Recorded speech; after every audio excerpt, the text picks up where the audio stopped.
Please try not to weaponize pictures showing empty shelves at the grocery store to support a vaccine-related narrative. Pictures of bare shelves at grocery stores right across Alberta tweeted out by the Premier and his staff.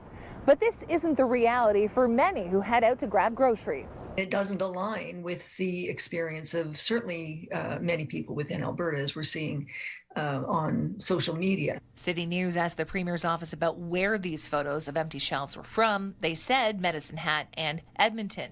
But walking along the lanes of a Calgary Safeway and Co-op, there's plenty of fresh food. Workers are adding more meat to bins, and shelves are filled with food. To add to the concerns around supply chain, about shortage of goods, could generate things like hoarding and panic buying and that sort of thing. So the responsibilities around handling this information in a balanced sort of way and providing good advice or information rather than no information at all would be, I think, much preferable. Food supply chain expert Sylvain Charlebois says after 2 years of a pandemic, there are true supply chain issues, and the trucker vaccine mandate on both sides of the border will affect it further. However, we're not going to starve either.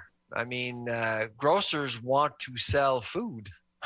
And they will do everything to make sure that they have products to sell to their customers. As of January 15th, the federal government ended the exemption for unvaccinated truckers, meaning drivers would need to be fully vaccinated if they wanted to avoid a 2-week quarantine and COVID testing before coming back into Canada, something the Conservatives at both the federal and provincial levels are fighting. What they're trying to do is to highlight a disagreement with the federal government. Williams says after 2 years of the pandemic, people are struggling. To simply sort of feed or exacerbate or worsen the feelings that people have about the continuing challenges of the COVID-19 pandemic isn't helping. In Calgary, Tara Overholt, City News.